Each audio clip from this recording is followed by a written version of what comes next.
오늘은 존 웨슬리의 두 번째 시간 신학 방법론에 대해서 함께 나눠보도록 하겠습니다. 왜 신학 방법론을 두 번째로 나누냐면 우리가 신앙생활 할 때 보면 믿음으로 구원받은다는 그 핵심 내용을 바탕으로 신앙생활을 하는데 거기에서 더 이렇게 나아가야 되잖아요. 신앙은 여정이고 과정인데 우리가 그렇게 나아가지 못하고 거기서 정체되는 그런 느낌이 좀 있는 것 같아서 제가 이번 시간에는 웨슬리는 어떻게 신앙의 빌드를 구축했는가 함께 나눠보면서 우리가 자신의 신앙도 다시 한번 점검해보는 그런 시간을 가졌으면 좋겠습니다. 신학 방법론은 네 가지로 구성이 되어 있는데 첫 번째, 가장 기초가 되는 것이 성경입니다. 성경이 가장 기초면서 가장 중요한 내용이 되고 그 성경을 바탕으로 해서 이 전통과 그리고 이성으로 뼈대를 세우고 그리고 마지막으로 경험으로 완성을 합니다. 자, 이렇게 네 가지입니다. 성경과 전통 그리고 이성과 경험 이렇게 네 가지로 신앙의 모양, 신앙의 방법을 구축하고 있습니다. 자, 먼저 첫 번째. 자, 먼저 성경은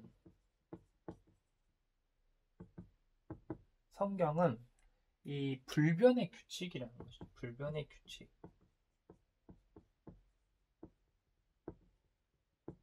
이 규칙에는 두 가지가 있는데 첫 번째는 말들의 규칙입니다. 그러니까 성경이 어떻게 그렇게 권위가 있고 성경이 왜 신앙의 기초가 돼야 되는지를 이야기하는 거예요. 두 번째는 행위들의 규칙입니다.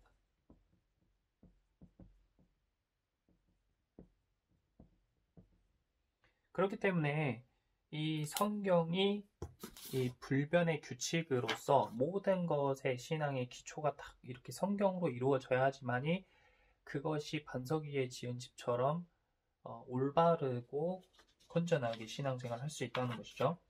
이 말들의 규칙이라는 것은 모든 대화에 성경의 참된 언어를 적용해야 된다는 것이고, 그리고 행위들의 규칙이라는 말은 도덕적이고 신앙적인 면에서 성령의 인도하심을 따른다, 이런 이야기입니다. 자, 성경이 왜 신앙의 가장 기초가 되어야 하는가? 자, 성경 그 이유를 이 웨슬리가 세 가지로 들었습니다. 첫 번째는 성경이 역사적으로 계시된 하나님의 말씀이다. 역사적으로 계시된 하나님의 말씀이라고 보았습니다. 그가 쓴 신약 성서 주해를 보면 이렇게 쓰여져 있어요. 성경을 보면 일반적으로 초기의 족장들에게 직접 지시했고 모세 시대에는 기록물에 맡겨진 살아계신 하나님의 말씀을 관찰하게 된다. 이후에 여러 세대의 다른 예언자들의 영감된 기록들이 추가되었다. 나중에 하나님의 아들이 설교했고 예수님이시죠. 그리고 성령이 사도들에 의해서 말씀하셨으며 사도들과 전도자들이 기록했던 것들이 추가되었다. 이것이 이제 성경의 내용이죠. 성경 창세기부터 계시록까지 이야기를 요약해서 이렇게 이야기하고 있습니다. 그러므로 성경이 신앙의 가장 기초가 되어야 된다. 두 번째, 성령의 감동으로 기록되었기 때문에 성경이 성령의 감동으로 기록되었기 때문에 성경이 신앙의 기초가 되어야 된다. 자, 또 신약 성서 주에 이렇게 기록되어 있습니다. 성경의 언어에서 우리는 가장 깊은 언어를 가장 쉬운 언어로 관찰한다. 모든 인간의 작품 중에서 고상한 것들이라도 성경 앞에서는 아무것도 아니다. 하나님은 인간으로서가 아니라 하나님으로서 말씀하신다. 그의 생각은 아주 깊어서 그의 말씀들도 아주 풍부한 힘을 가지고 있다. 그리고 그가 보내신 자들의 언어도 높은 수준에 이른다. 사도들이겠죠. 왜냐하면 말씀들이 그들에게 주어졌고 자신들의 마음에 새겨진 감동에 따라 정확히 반응하기 때문이다. 그런 고로 루터는 신학이란 성령의 언어에 대한 문법 이외의 다른 것이 아니다 라고 말했다. 그만큼 이 성경은 성령의 감동으로 기록되어진 것이기 때문에 가장 큰 권위를 갖고 있다 이 말입니다. 마지막으로 세 번째는 성경의 무오성입니다. 무오성. 성경에는 오류가 없다 이런 말이죠.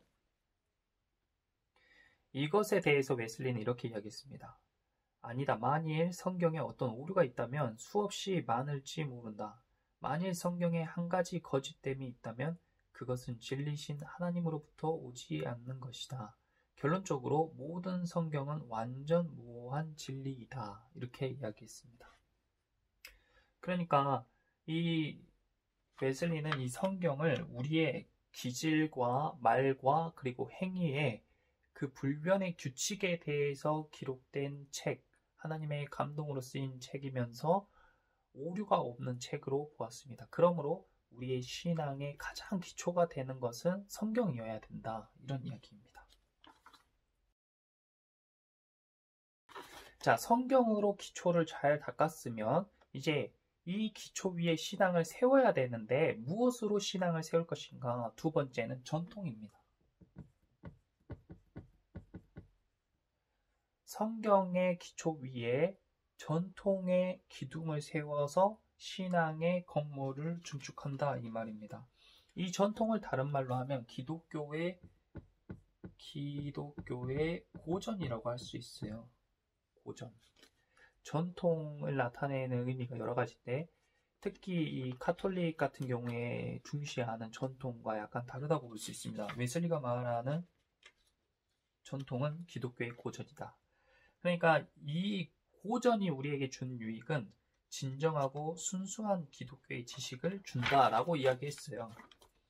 그리고 성경의 내용을 더욱더 명료하게 해주는 것이 이 전통이라고 이야기했습니다. 특별히 이 웨슬리가 관심을 가졌던 이 기독교의 고전은 니케아 이전의 교부들이니까 AD 한 300년경 그 이전 시대의 교부들과 사도들 그리고 초대교회의 그런 신앙의 전통을 중시했다라고 보면 될 것 같습니다. 왜냐하면 그들이 그 니케아 이전의 교부들이 성경 시대에 매우 가깝고 그리고 성품이 매우 탁월하며 이 특별한 성령의 기름 부으심을 경험한 사람들이라고 보았다는 거예요. 그래서 그들이야말로 진정한 그리스도인이고 진정한 기독교를 증거하는 하나님의 말씀의 해석자로 보았습니다. 그런 기독교의 고전을 이야기함으로써 이 전통이 매우 중요하다. 그다음에 이 웨슬리가 왜 이 콘스탄틴 이전 시대를 이렇게 강조했는가? 그 이유는 이 콘스탄틴 황제가 기독교를 국교로 지정한 이후에 그 전에 굉장히 박해를 받아서 카타콤과 같이 지하에서 이 박해를 견뎌내면서 신앙의 순수성을 지키던 신자들이 이제 이 땅 위로 올라오고 기독교가 국교로 지정이 되고 모든 크리스찬들이 정치와 결부가 되면서 이 신앙의 순수성이 매우 훼손됐다고 그렇게 생각한 것 같아요. 그리고 그리스도인들의 삶이 저하되었다라고 이렇게 이야기하고 있습니다. 그러니까 한마디로 우리가 풍요의 시대를 살게 되면 우리의 영적인 민감성이라든지 영적인 도덕성이 굉장히 저해된다 그런 뜻으로 보입니다. 그리고 웨슬리는 카톨릭 전통에 대해서 이렇게 이야기했어요. 성경과 복음에 대한 적합성에 비추어 인정하지 않았다. 그러니까 카톨릭의 전통이라는 것은 성경으로 비추어 보았을 때에 적합하지 않기 때문에 인정할 수가 없다. 이렇게 이야기한 것입니다. 이렇게 기독교의 고전 그리고 신앙의 전통은 신앙을 세워가는 데 있어서 매우 중요하다. 그렇기 때문에 우리가 성경을 매일 읽는 것이 중요하고 또 그 이후에 성경을 읽은 이후에 기독교의 고전, 좋은 고전들이 많이 있잖아요. 뭐 오거스틴의 책이라든지 아니면 그 토마스 아퀴나스, 토마스 아케피스 뭐 이런 고전들, 뭐 그 철로역정을 쓴 그 존 버니언의 책이라든지, 무엇보다도 성경에서 모호한 그런 내용들, 성경 자체로 우리가 알기 어려웠던 내용들을 아주 명확하고 명료하게 이렇게 제시를 해줍니다. 그런 데서 전통과 신앙의 고전, 기독교의 고전은 매우 유익하다. 자, 다음은 이성입니다.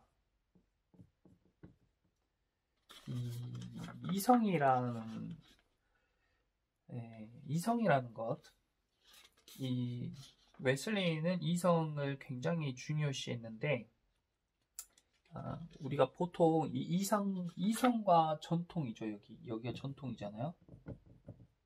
웨슬리는 이성과 전통이 이렇게 양 기둥으로 굳게 세워져야 된다고 주장을 했어요. 그런데 보편적으로 봤을 때 이 전통과 이성은 상당히 부딪히는 그런 논리라고 생각을 많이 했던 것 같습니다. 그래서 전통적인 이 가치를 중요시하는 그런 교단이라든지 그런 사제들은 이 이성을 굉장히 무시하거나 멸시했어요. 그래서 이 전통주의자들은 이성을 거부하려고 했거든요. 근데 그것이 웨슬리는 그런 것들이 신앙의 잘못이라고 지적을 하고, 이 신앙과 이성의 연관성을 매우 강조를 많이 했습니다. 그래서 이렇게 이야기했어요. 신앙의 이성과 전통에 대해서, 감리교회에 들어오려는 사람은 누구나 자기의 이성을 포기해야 한다는 것이 감리교회의 기본 교리라고 당신은 말합니다. 제정신으로 하는 말입니까? 당신이 잠꼬대를 하는 것이 아니라면 어떻게 그렇게 터무니없는 비진리를 발설할 수 있습니까? 이성을 포기하는 것은 종교를 포기하는 것이요. 종교와 이성은 병행을 이루며 모든 비이성적인 종교는 거짓 종교라는 것이 우리의 근본적인 교리입니다.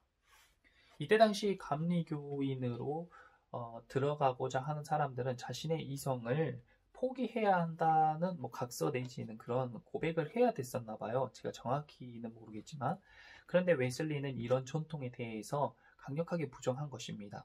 이성이 매우 중요한 신앙, 즉 종교의 그런 내용이라고 본 것이죠. 왜냐하면 왜 그런가? 왜 이성이 이렇게 중요한가? 이성이 중요한 이유 첫 번째는 이 이성이 성령의 인도를 받아서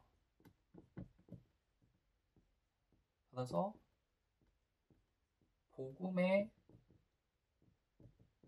봉사하는 이성이기 때문이라고 이야기했어요. 그러니까 성령의 감동을 받아서 이 이성이 복음에 봉사하는 이성이기 때문에 이성은 성경에 협력할 수 있다, 이렇게 얘기한 것입니다. 그러니까 성경을 해석하는 데 있어서 이 이성이 지대한 영향을 끼치는데, 특별히 성경을 이해하고 또 성경을 판단하고 또 성경에 대해서 대화를 나누는 담론의 도구로서 탁월하다고 그렇게 본 것입니다.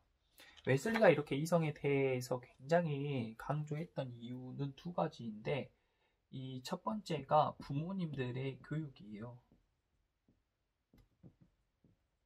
우리가 그 웨슬리의 생애에서 웨슬리 특별히 어머니에 대해서 이야기 나눴잖아요. 그 어머니 때부터 굉장히 그런 체계적인 그 교육관, 그리고 많은 책들을 읽은 그런 신앙의 바탕을 통해서 이런 결론을 내린 것입니다. 두 번째는 대학교에서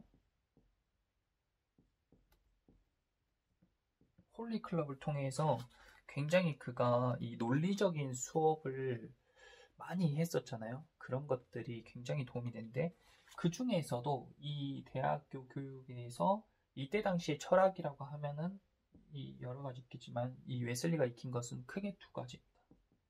플라톤과 아리스토텔레스.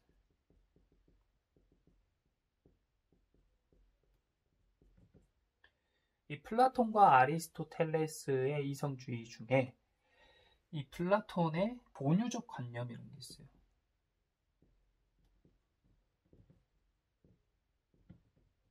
이 플라톤의 본유적 관념을 거부하고 아리스토텔레스의 경험론을 매우 인정했습니다.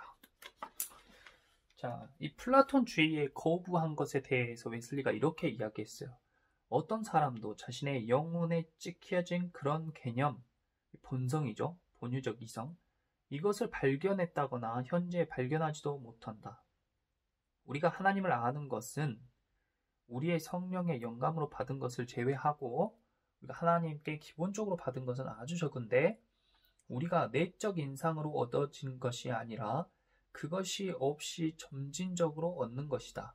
만일 우리가 하나님을 전혀 모른다면 하나님의 보이지 않는 일들은 우리 마음에 하나님이 기록하셨던 것으로부터가 아니라 자신의 모든 역사에 기록하셨던 이루어진 일들로부터 알려진다. 자, 이게 무슨 말이냐면 하나님이 원래 인간의 본유적 관념, 그러니까 본성에 심겨진 그런 정보는 매우 미비하다는 것입니다. 그리고 이것들이 내적 영감을 통해서 자연적인 계시를 우리가 보고 알고 듣고 배우면서 그것을 알아가는 것이지 이 플라톤의 말처럼 원래 우리 내면에 다 심겨져 있어서 우리가 내적 성찰을 가지고 그것을 다 알아내기란 불가능한 일이다. 이런 이야기죠.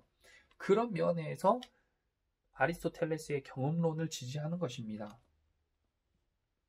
그러니까 그는 모든 지식이 감각적 경험에서 온다고 그렇게 생각했어요. 그러니까 이 경험을 굉장히 중요한 것이죠. 인간의 지식의 원천을 경험으로 본 것입니다.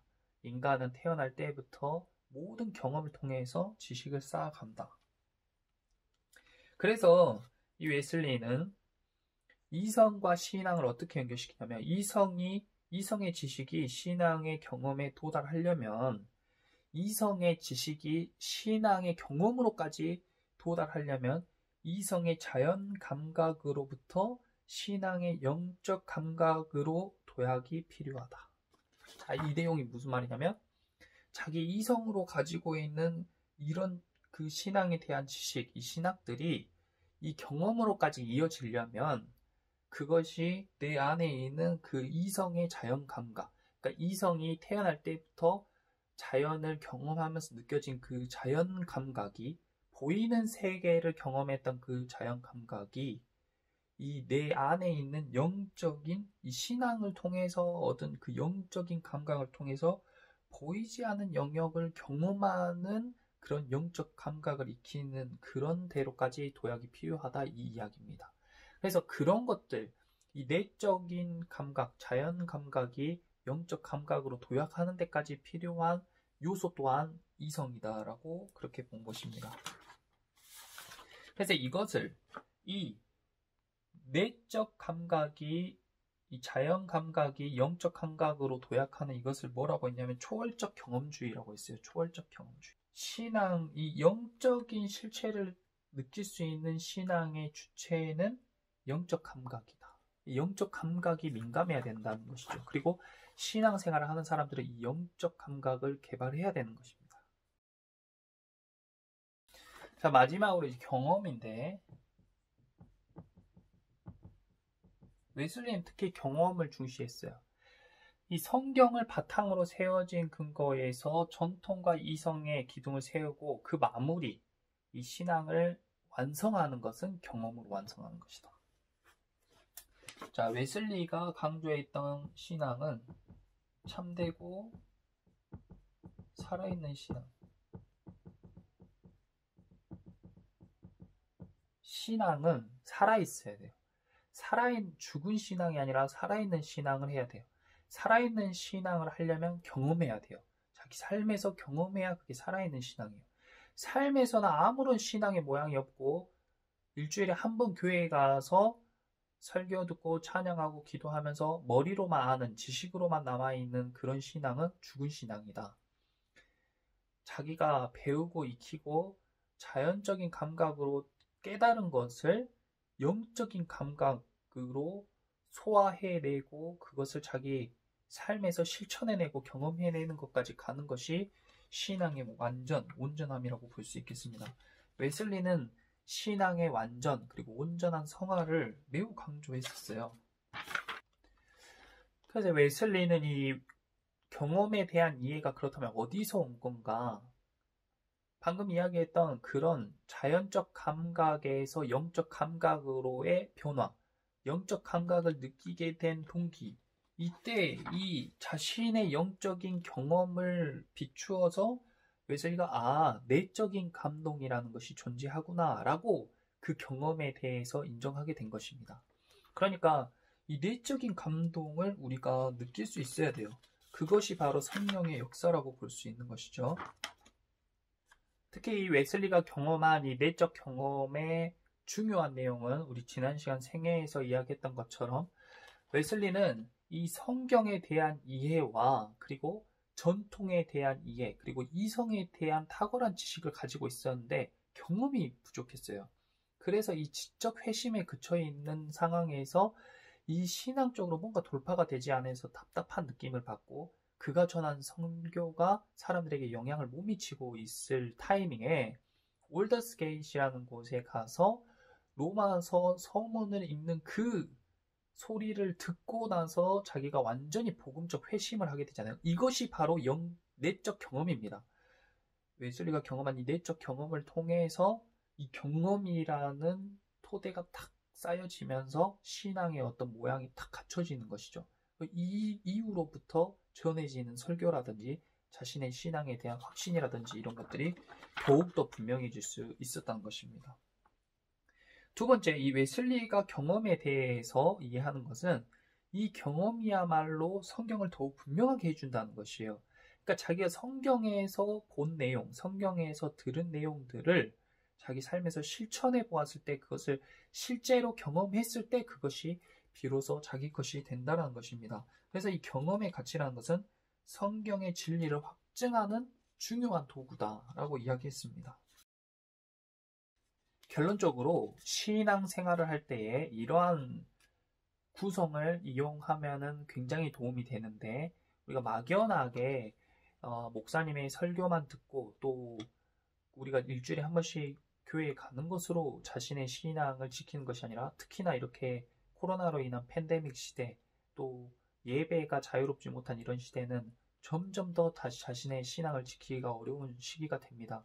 이럴 때일수록 성경을 기초하여서 자신의 신앙을 지킬 수가 있어야 되는데 첫 번째 성경을 읽어야 돼요. 성경을 읽고 그 성경을 기초로 신앙의 근본을 세우고 두 번째는 이 전통을 통해서 자신이 해석한 성경의 내용 또 깨달은 내용들을 검증하는 것입니다. 기존의 아주 검증된 크리스찬들과 믿음의 선배들은 어떻게 그것을 이해했는가 또 그것을 어떻게 소화해냈는가 이런 것들을 전통으로 점검해 보는 거예요. 그리고 자기의 이성을 통해서 자신의 생각 그리고 자신이 그동안 배웠던 것 자신이 알고 있는 것들을 통해서 그 성경의 내용들을 검증해 보고 그리고 마지막으로 자신의 삶의 경험을 통해서 그것을 실행해 봄으로써 이것이 정말 하나님의 말씀이 진짜구나. 하나님의 말씀은 살아있고 활력 있고 운동력이 있는 거구나 하고 자신이 완전히 느껴야 이것이 비로소 자기의 말씀이 되고 그것이 자기의 신앙의 바탕이 되는 것이죠. 그렇게 했을 때 정말 흔들림 없는 믿음을 가진 신앙생활이 가능하지 않을까 그렇게 생각이 됩니다. 그래서 여러분도 이 성경을 기초하고 또 전통과 이성으로 기둥을 세우고 경험으로 완성되어지는 그런 이런 방법들을 통해서 여러분들의 신앙을 정말 흔들림 없고 초대교회의 사도들과 같이 그리고 또 로마의 박해에서도 굴하지 않고 지하교회에서 믿음을 지켰던 우리 신앙의 선배들과 같이 여러분들의 신앙이 잘 지켜질 수 있기를 예수님의 이름으로 기도합니다.